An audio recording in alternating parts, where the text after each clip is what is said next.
And i-continue na natin ang lakwatsa. Ayan, nagbabay na ako sa place and nag-continue na ako para mag-drive. Sa pagdadrive ko, nadaanan ko ang one of 28 medieval stave church dito sa Norway. Yan, preserve nila yan. Ang nakikita nyo sa gilid, may mga support na para mas ma-preserve pa nila lalo for more years to come. Ayan, makikita nyo.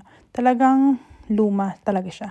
Pero hindi ko yan siya napasok eh. Inikot ko lang and nag-continue lang ako mag-drive kasi ang goal natin is puntahan ang waterfall na yon.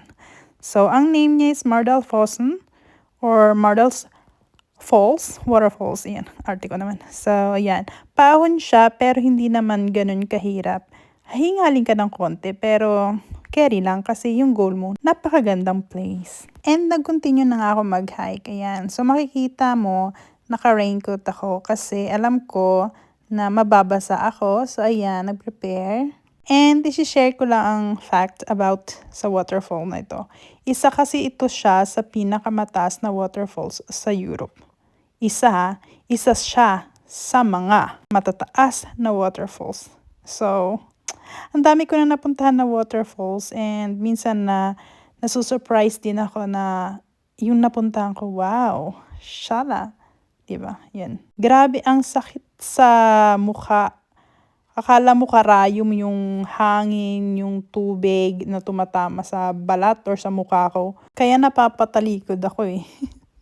Pero nung hindi naman mahangin-hangin, yun, saka ko na ninanamnam yung view, yung konting tama ng tubig sa mukha ko at saka nung hangin. Mapapa-thank you, papagad ka na lang talaga sa mga blessings, sa mga experience, sa view, sa mundo. Grabe, ang laki ng mundo. Kaya kung kaya mong puntahan, kaya mong makita yung dapat mong makita sa mundong ibabaw habang buhay ka, gawin mo na. Gawin mo na hanggang kaya mo pa. Kasi minsan ka lang makakaranas ng ganitong pagkakataon. Yan. Susulitin natin.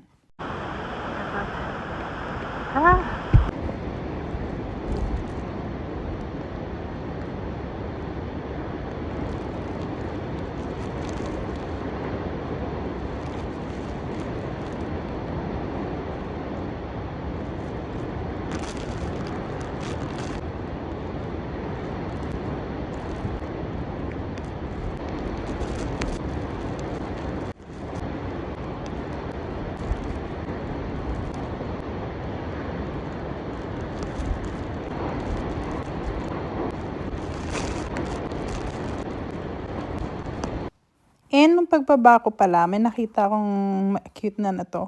So, pwede mong isulat yung name mo dyan, yung experience mo. Ayan yung parang log ng mga guest. Ayan. Pero hindi ko sinulat dyan. Tapos, konting view kasi malapit na tayo magbabay sa place. And magko-continue tayo sa ating next destination. So, ano pang hinihintay mo? Samahan mo ulit ako kasi meron tayong vlog ulit bukas. Ayan, yung tubig na yan na-amaze lang ako. Kita mo ba yung kulay niya? Isa lang ang ibig sabihin yan, malamig ang tubig.